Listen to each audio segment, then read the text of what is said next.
holds the Bolivarian anti-imperialism day to denounce the signing of the so-called Obama decree, which paved the way for Washington to impose unilateral sanctions. U.S. Senate will hold a hearing to determine accountability for the toxic train derailment in East Palestine, Ohio on early February. In Israel, protests against Prime Minister Benjamin Netanyahu's legal reform coincide with the arrival of the United States Secretary of Defense, Lloyd Austin.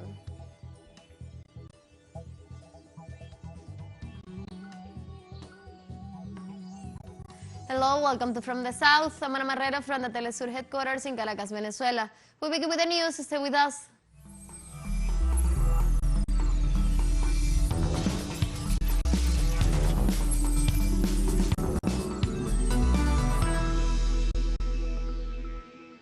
Venezuela holds the Bolivarian anti-imperialism day to denounce the signing of the so-called Obama decree, which described the South American country as an unusual and extraordinary threat to the U.S., paving a way for Washington to impose unilateral sanctions. On this occasion, a meeting was held in Caracas under the Venezuela Unusual and Extraordinary Resistance. Several Latin American leaders participated in the gathering, such as former President of Ecuador, Rafael Correa, the Vice President of the United Socialist Party of Venezuela, Diosdado Cabello, and the President of the National Assembly of Venezuela, Jorge Rodriguez. At the event, the three leaders denounced multiple conspiracies carried out by the White House to destabilize and overthrow the Venezuelan government. The politicians also point out that all aggressions against the Venezuelan territory have been defeated. There are new and more subtle forms of imperialism, sometimes applauded by the victims themselves. As the great Bolivar said, they will not dominate us by force, but by ignorance. Today we have the control of the greatest force that humanity has ever witnessed, that has ever existed in the history of humanity, and that empire is called the capital.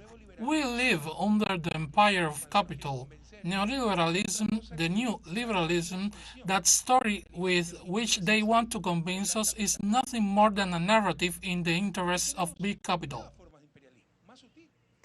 Colombia's President Gustavo Petro signed the law for women heads of households in criminal and penitentiary police bill, which will benefit around 5,000 convicted women who are their household's main provider and in marginalized conditions. The Colombian head of state announced on his Twitter account that under the new law, more than 5,000 imprisoned mothers who are the head of households will be free to care for their children for 5 days a week.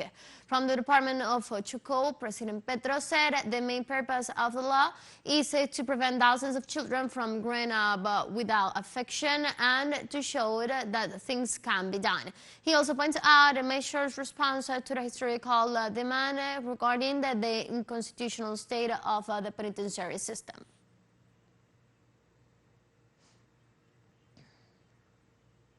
In Argentina, the federal court released on Thursday its response for cases of verdict that sentenced Vice President Cristina Fernández de Kirchner to 6 years in prison along with her disqualification from holding public office. The verdict that derives from the trial in which the Vice President was accused of allegedly benefiting the local businessman Lázaro Báez with public work award in the province of Santa Cruz. According to the released documents, the federal court concluded that there was collusion and protection of state agents to guarantee Báez activities. However, the court ruled out a figure of illicit association presented by the prosecution and also emphasized the controversial assessments of the work that were part of the accusation. For her part, Fernández de Kirchner stated in December the sentencing against her is part of a judicial mafia which seeks to undermine popular governments, while social organizations denounce these moves as a proscription attempt against the former president.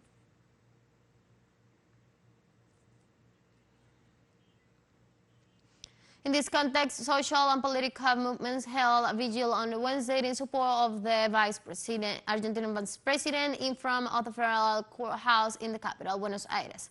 The vigil coincided with the International Women's Day march in the city of Las Vegas until early morning. Hundreds showed their support to Cristina Fernández de Kirchner in face of the federal court ruling, which includes her perpetual disqualification from holding public office once the sentence is confirmed.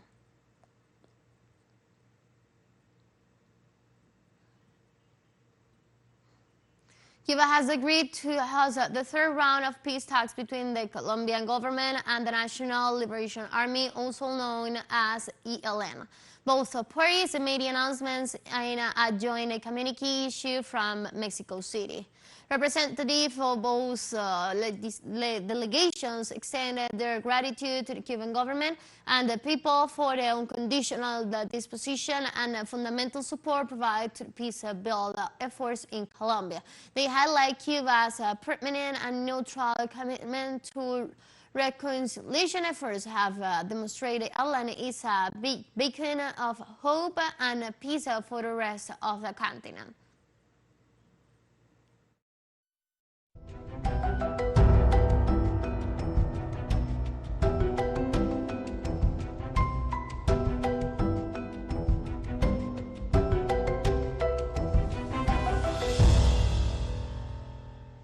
On Wednesday, Peru National Meteorology and Hydrology Service report heavy rains in the northern and central regions due to the passage of Cyclone Yaku.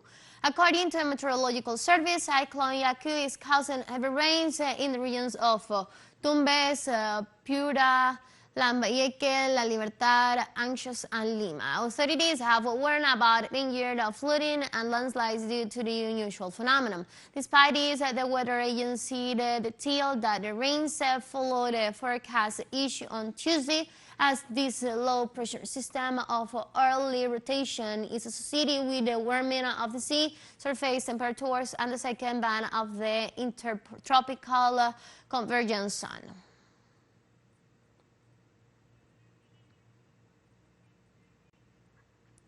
So let's take in Ecuador, the Risk Management Office reported on Wednesday that 3 people died and 2,000 families have been affected by heavy rains that hit the Concanto in the province of Manabí. 2 of the victims died as their homes collapsed due to the landslide, and the third one was swept away the current of the Mosquito River. The City Council of Cones declared a state of emergency, and they have requested public and private institutions to coordinate response efforts. Meanwhile, the Risk Management Office has been asked to open temporary shelters.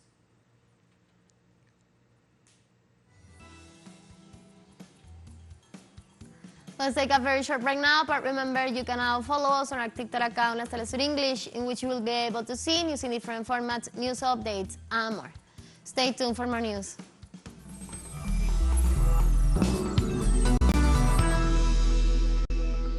Welcome back to From the South. On Thursday in the U.S., the Senate is holding a hearing to determine accountability for the taxi train derailment in East Palestine, Ohio, in early February. Both Republican and Democratic members of the Senate Environment and Public Works Committee are expected to question Alan Shaw, CEO of Norfolk Southern, the railroad company that operated the train. Despite policy differences on energy and climate issues, members of the Congress were largely united in calling the company's management to account for a cleanup process and any health risks to local residents. Local media notes that this hearing will be the first one held in Congress on the event, but there could be more. The Thursday session could increase pressure for President Joe Biden to visit East Palestine.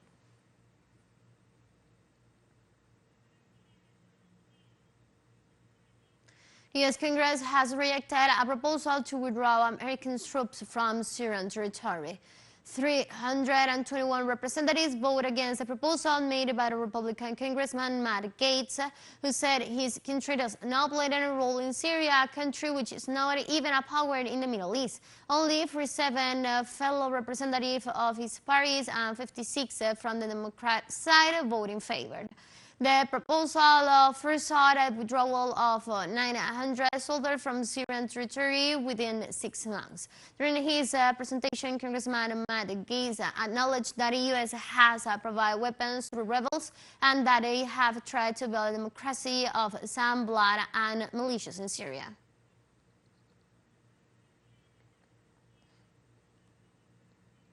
Also in the U.S., a mayor fired blackout on Wednesday on a multi-stored out-of-service oil platform in the port city of Mobile in southern Alabama. The flames consumed part of the structure and caused a dense column of smoke over the local shipyard.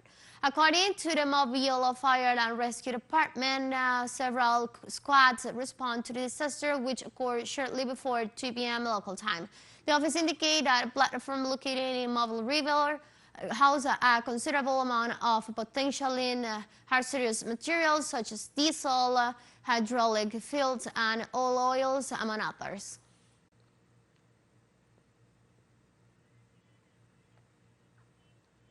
Three Spanish geologists died in a tunnel collapse deep inside of potash mine in eastern Spain on Thursday.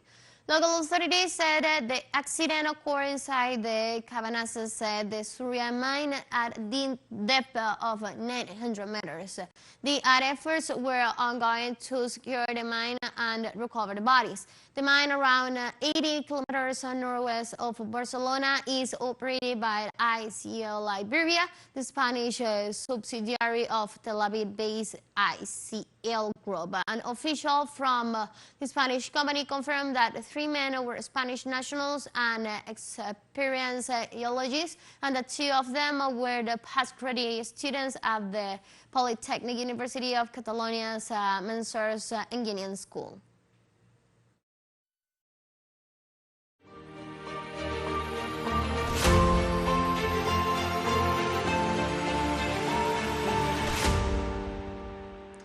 And several regions of Ukraine raised alarm about aerial bombardment on Thursday. Local and regional authorities confirmed the massive rocket launch hit energy infrastructure. As a result of the strike, cities such as Nikolaev, Ternopil, and Lviv report damage to power services. Kiev Mayor Vitaly Klitschko confirmed that several rockets fell and at least 2 people were hospitalized with minor injuries. Images of burning cars were released by authorities in the Ukrainian capital.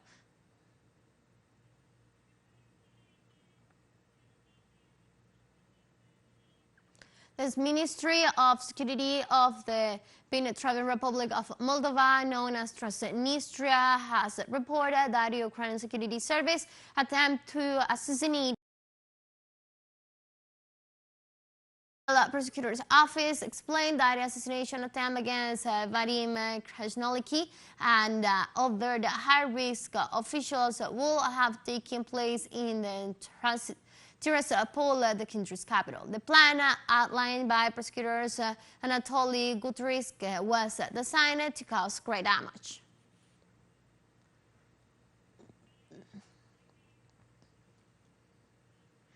As English continues to grow, you can now tune in from 33 different African countries through StarSat, dial 461, and your Latin American alternative broadcast. We'll find a short break and we'll be right back.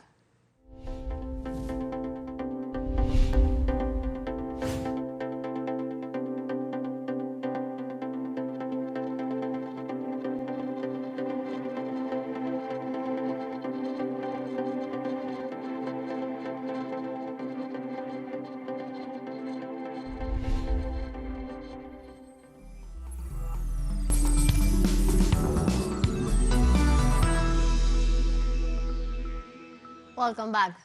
3 citizens were killed and 7 others injured in an explosion in the landmine in Deir ez-Zor in eastern Syria. The Deir mayor said the explosion was caused by the Daesh terrorist group in the Al-Hamadiya neighborhood. In their sense, the director of the Resort Health Department, Bashar al-Saiba, confirmed a building collapse after the blast, causing serious injuries to 2 of the 7 injured and also property damage. Early on March the 2nd, 5 citizens were also killed and more than 40 others were injured in a landmine blast left behind by the IC terrorist force in the Khabagid area in their southwestern countryside.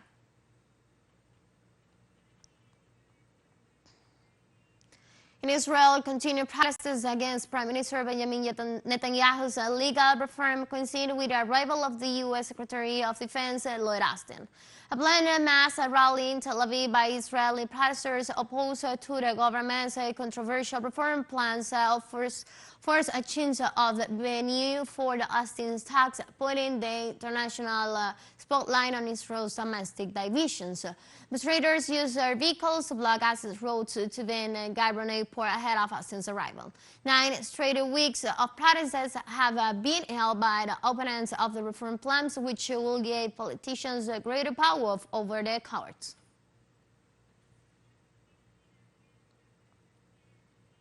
In this context, and during his visit to Israel, U.S. Defense Secretary Lloyd Austin expressed concern on Thursday about Jewish shelter violence against Palestinians and warned against acts that could trigger more insecurity.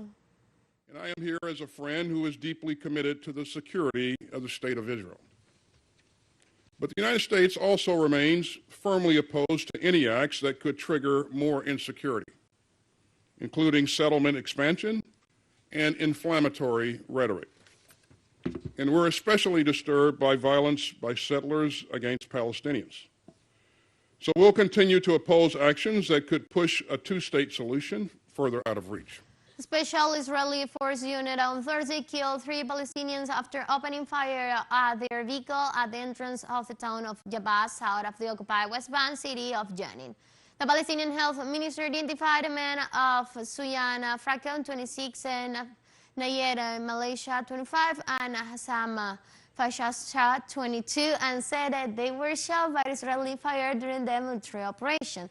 In a 4th man was hospitalized with a bullet wound to the head in stable conditions. With the killing of 3 youngs, the number of Palestinians killed by Israeli forces since the beginning of 2023 has risen to 77, including 13 children and 1 woman.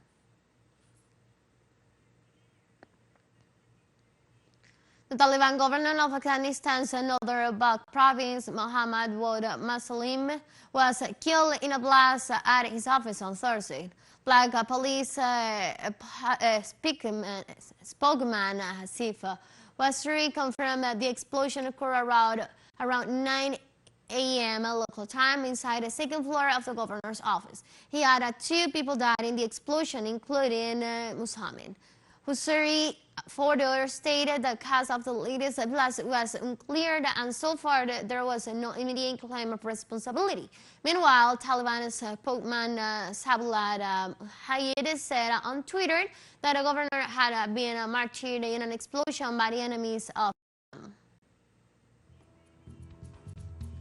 And we have come to the end of this news brief. You can find this and many other stories on our website at telesurenglish.net. You can also use us on our socials. We're on Facebook, Twitter, and on Instagram as well. For teleSUR English and from the South, I'm Ana Marrero, and thank you for watching.